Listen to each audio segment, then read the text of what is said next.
जय हिंद दोस्तों। आज के इस वीडियो में हम आरएसएस का इतिहास यानी कि आरएसएस की स्थापना कब और कैसे हुई, आरएसएस का नामकरण कैसे हुआ, आरएसएस के साथ कौन कौन सा संगठन जुड़े हुए हैं, आरएसएस से जुड़े आरोप और बहुत सारे रोचक तथ्यों जानेंगे। तो चलिए बिना समय को गंवाएं शुरू करते हैं। दोस्तों स्वागत है आपके अपने YouTube चैनल LMC मंजीत पर।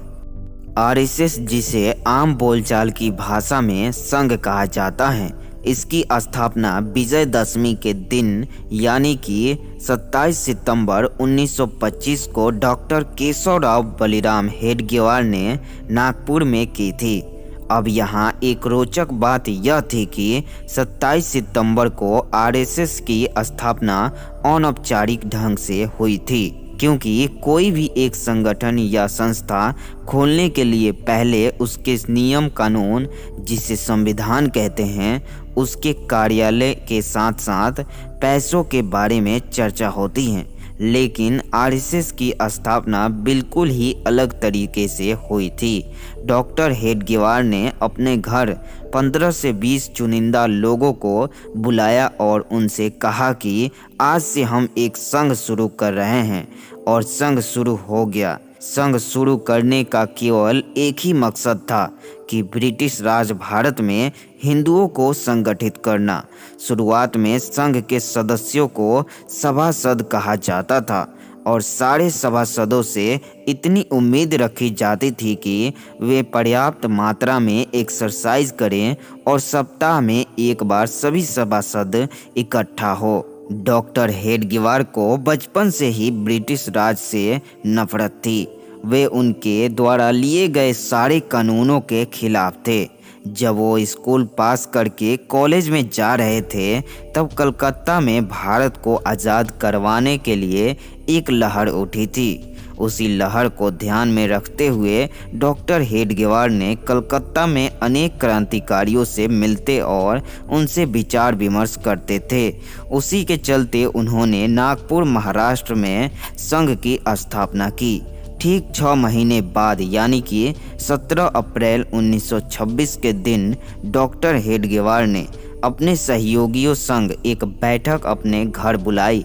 उस बैठक का मुख्य उद्देश्य संघ के नामकरण का था। उसके साथ साथ संघ की विचारधारा स्पष्ट करना भी था। नामकरण के लिए सदस्यों ने अपने अपने विचार प्रस्तुत किए, जिसमें 3 नामों पर विस्तार से चर्चा करना तय हुआ। वो 3 नाम ये थे। पहला राष्ट्रीय स्वयंसेवक संघ, दूसरा जड़ पट्टिका मंडल, तीसरा भारतोद्वारक मंडल। काफ़ी विचार विमर्श करने के बाद सभी सदस्यों ने राष्ट्रीय स्वयंसेवक संघ के नाम पर मुहर लगाई और इसके साथ संघ सदस्यों को सभासद ना कहकर स्वयंसेवक कहा जाएगा, ऐसा भी निर्णय लिया गया। और दोस्तों, आरएसएस का फुल फॉर्म ही राष्ट्रीय स्वयंसेवक संघ है। आरएसएस की क्रिया प्रणाली इतवार दरवाज़ा प्राथमिक शाला के मैदान में हर रविवार प्रातः 5 बजे सैनिक शिक्षण का अभ्यास होता था, जिसे आज संघ में समता कहते हैं। सप्ताह में 2 दिन भिन्न भिन्न विषयों पर भाषण होते थे, जिसे राजकीय वर्ग कहते थे। 1927 के बाद से राजकीय वर्ग का नाम बदलकर बौद्धिक वर्ग कर दिया गया। यह बौद्धिक वर्ग के कार्यक्रम कभी डॉक्टर हेडगेवार जी के घर भी तो कभी किसी अन्य स्वयंसेवक के घर भी होते थे। जैसे मैंने पहले बताया कि स्वयंसेवक को सैनिक शिक्षण मिलता था, उसके लिए शरीर को हृष्ट पुष्ट बनाना बहुत जरूरी होता था। इसलिए संघ के सारे स्वयंसेवक नागपुर व्यायामशाला, महाराष्ट्र व्यायामशाला और प्रताप अखाड़ा में हर रोज व्यायाम करते थे। व्यायामशालाओं में कुछ परेशानी आने पर संघ ने एक फैसला लिया और इतवार दरवाज़ा विद्यालय के मैदान में दंड यानी लाठी चलाने के कार्यक्रम शुरू कर दिए। अंत में संघ प्रार्थना होती थी। उस प्रार्थना में अखाड़े में अभ्यास करने वाले सारे सदस्य सम्मिलित होते थे। धीरे धीरे आगे चलकर सप्ताह में एक दिन मिलने वाला कार्यक्रम हर रोज होने लगा था। नए नए स्वयंसेवक शाखा में आने लगे तो इतवार दरवाजा प्राथमिक शाला का मैदान छोटा पड़ने लगा, जिसके कारण साल 1928 में शाखा मोहिते बड़ा में लगाई जाने लगी। आज संघ का मुख्य प्रधान ऑफिस नागपुर में उसी स्थान पर बनाया हुआ है। शाखा के अंदर तरह तरह के खेल खिलाए जाते हैं, युद्ध प्रशिक्षण दिया जाता है, लाठी चलाना सिखाया जाता है और सिखाए जाते भी थे। कुछ भी लिखना पढ़ना या आज्ञा देनी होती तो अंग्रेजी में ना देकर संस्कृत भाषा का उपयोग किया जाता था। मोहिते बड़ा में शाखा शुरू होते ही स्वयं सेवकों को सैनिक शिक्षा दी जाने लगी थी, जिससे इस शिक्षा के बाद पथ चलन यानी मार्च फास्ट निकालने का विचार आया, लेकिन उसके लिए बैंड यानी कि घोष की आवश्यकता महसूस हुई। इसके लिए बहुत सारे स्वयं सेवकों ने पैसा बचाना शुरू किया। कुछ स्वयं सेवकों ने मंदिर में भोज करने के बाद जो दक्षिणा मिलती हैं उसे इकट्ठा करना शुरू किया और संघ का पहला घोष खरीदने में अपना योगदान दिया। उनकी वजह से संघ का पहला घोष भी मिला। शाखा में व्यायाम, खेल, सूर्य नमस्कार, समता, गीत और प्रार्थना होती हैं। सामान्यतः शाखा हर रोज 1 घंटे की ही लगती हैं। शाखाएं निम्न प्रकार की होती हैं। प्रभात शाखा, सुबह लगने वाली शाखा को प्रभात शाखा कहते हैं। श्याम शाखा, शाम को लगने वाली शाखा को श्याम शाखा कहते हैं। रात्रि शाखा, रात में लगने वाली शाखा को रात्रि शाखा कहते हैं। मिलन, सप्ताह में 1 या 2 बार लगने वाली शाखा को मिलन कहते हैं। संघ मंडली, महीने में 1 या 2 बार लगने वाली शाखा को संघ मंडली कहते हैं। पूरे भारत में लगभग 55,000 से ज़्यादा शाखा लगती हैं। विश्व के अन्य देशों में भी शाखाओं का कार्य चलता है। शाखा में कार्यवाह का पद सबसे बड़ा होता है। उसके बाद शाखाओं का नियमित रूप से व्यवस्थित रूप से चलाने के लिए मुख्य शिक्षक का पद अलग से होता है। संघ की व्यवस्था कुछ इस प्रकार होती हैं: केंद्र, क्षेत्र, प्रांत, विभाग, जिला, तालुका या तहसील या महकमा, नगर, खंड, मंडल, ग्राम और शाखा। शुरुआत में संघ की गणवेश खाकी निकर घुटनों तक, खाकी कमीज के साथ 2 बटनों वाली खाकी टोपी थी। 1930 में खाकी टोपी की जगह काली टोपी कर दी गई। फिर 1940 में खाकी कमीज की जगह सफ़ेद कमीज कर दी गई। 1973 में लॉन्ग बूट की जगह चमड़े के काले जूते और 2010 से 11 में चमड़े के बेल्ट की जगह मोटे कपड़े की बेल्ट कर दी गई। काफ़ी समय तक संघ के स्वयं सेवकों की पहचान रही। फिर खाकी निकर की जगह 11 अक्टूबर 2016 से हल्के भूरे रंग की पूरी पैंट कर दी गई। 1948 तक संघ बिना किसी नियम कानून से चलता रहा। 1940 में डॉक्टर हेडगेवार के बाद गुरुजी माधवराव सदाशिवराव गोलवलकर संघ के दूसरे सरसंघ चालक बने और 1948 में संघ पर प्रतिबंध लग गया था। इस प्रतिबंध काल में संघ का संविधान लिखा गया और उसे गुरुजी ने जेल में रहते हुए ही स्वीकृति दे दी थी। संघ की कार्य पद्धति ऐसे ही आगे बढ़ती गई और शाखा ही संघ को चलाती रही। शाखाओं से कार्यकर्ता और प्रचारक अपने काम को विस्तार से बढ़ा पाए। संघ में संगठनात्मक रूप से सबसे ऊपर सरसंघ चालक का स्थान होता है, जो पूरे संघ को लेकर चलता है, उन्हें राह दिखाता है। अभी वर्तमान में संघ के सरसंघ चालक मोहन भागवत हैं। सरसंघ चालक की नियुक्ति मनोनयन द्वारा होती हैं, मतलब कि अपना उत्तराधिकारी की घोषणा खुद सरसंघ चालक ही करते हैं। संघ के ज़्यादातर कार्य शाखा के माध्यम से हो जाता है, क्योंकि सुबह या शाम को 1 घंटे के लिए स्वयंसेवकों का मिलना हो जाता है।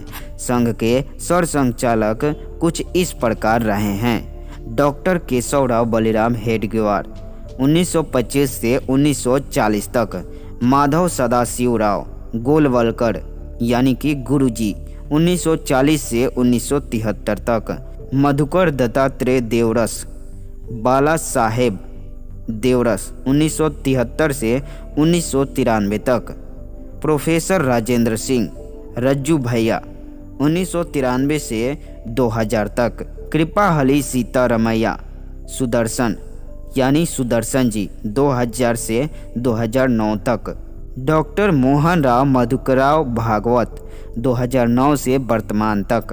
अनेक संगठन हैं जो आरएसएस से प्रेरित हैं और स्वयं को संघ परिवार के सदस्य बताते हैं। संघ दुनिया के लगभग 80 से अधिक देशों में कार्यरत हैं। संघ के लगभग 50 से ज़्यादा संगठन राष्ट्रीय और अंतर्राष्ट्रीय ख्याति प्राप्त हैं और लगभग 200 से अधिक संगठन क्षेत्रीय प्रभाव रखते हैं, जिसमें कुछ प्रमुख संगठन हैं जो संघ की विचारधारा को आधार मानकर राष्ट्र और समाज के बीच सक्रिय हैं, जिसमें कुछ राष्ट्रवादी, सामाजिक, राजनैतिक, युवा वर्गों के बीच कार्य करने वाले, शिक्षा के क्षेत्र में, सेवा के क्षेत्र में, सुरक्षा के क्षेत्र में, धर्म और संस्कृति के क्षेत्र में, संतों के बीच में, विदेशों में, अन्य कई क्षेत्रों में संघ परिवार के संगठन सक्रिय रहते हैं। वो संगठन कुछ इस प्रकार हैं: भारतीय जनता पार्टी, विश्व हिंदू परिषद, बजरंग दल, हिंदू जागरण मंच, भारतीय किसान संघ, हिंदू स्वयंसेवक संघ, लघु उद्योग भारती, विवेकानंद केंद्र, भारतीय मजदूर संघ, सेवा भारती, राष्ट्र सेविका समिति, अखिल भारतीय विश्व परिषद, विद्या भारती, सरस्वती शिशु मंदिर, वनवासी कल्याण आश्रम, मुस्लिम राष्ट्रीय मंच, राष्ट्रीय सिख संगत, विश्व संवाद केंद्र, स्वदेशी जागरण मंच। संघ की प्रार्थना पूरी संस्कृत में है, लेकिन आखिरी की पंक्ति हिंदी में है। यह प्रार्थना संघ की शाखा जब समाप्त होती हैं तब ध्वज के सामने गाई जाती हैं। महात्मा गांधी पर गोली चलाने वाले नाथूराम गोडसे इसी आरएसएस संघ के पूर्व सदस्य एवं भारतीय राष्ट्रीय कांग्रेस के भूतपूर्व स्वयंसेवक थे। महात्मा गांधी की हत्या करने के बाद संघ पर प्रतिबंध लगा दिया गया, लेकिन बाद में एक जांच समिति का गठन हुआ, जिसके रिपोर्ट के बाद संघ को इससे मुक्त किया गया और इसके ऊपर लगे प्रतिबंध को समाप्त कर दिया गया। आलोचकों का कहना है कि आरएसएस ने कभी भी भारत के किसी भी स्वतंत्रता आंदोलन में हिस्सेदारी नहीं लिया, यहाँ तक कि न ही कभी गांधी की अगुवाई में चला, न कभी कांग्रेस नेता सुभाष चंद्र बोस के आंदोलन में जुड़े, यहाँ तक कि भगत सिंह, चंद्रशेखर आज़ाद जैसे महान क्रांतिकारियों से भी उनका कोई संबंध नहीं रहा। 1942 के भारत छोड़ो आंदोलन के वक्त भी आरएसएस की कोई भूमिका नहीं दिखी। इस प्रकार राष्ट्रीय स्वयंसेवक संघ ने भारतीय स्वतंत्रता के लिए कोई भूमिका नहीं निभाई।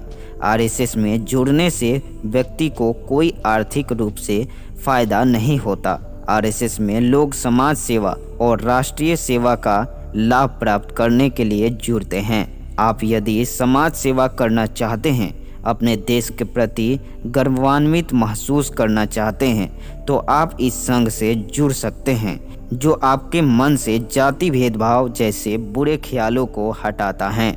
इस संघ में जुड़ने से आपका भारत की संस्कृति के प्रति लगाव और भी ज़्यादा गहरा हो जाता है। इस संघ में जुड़ने पर आपके मन में राष्ट्रवादी और देशभक्ति की भावना जागृत होती हैं।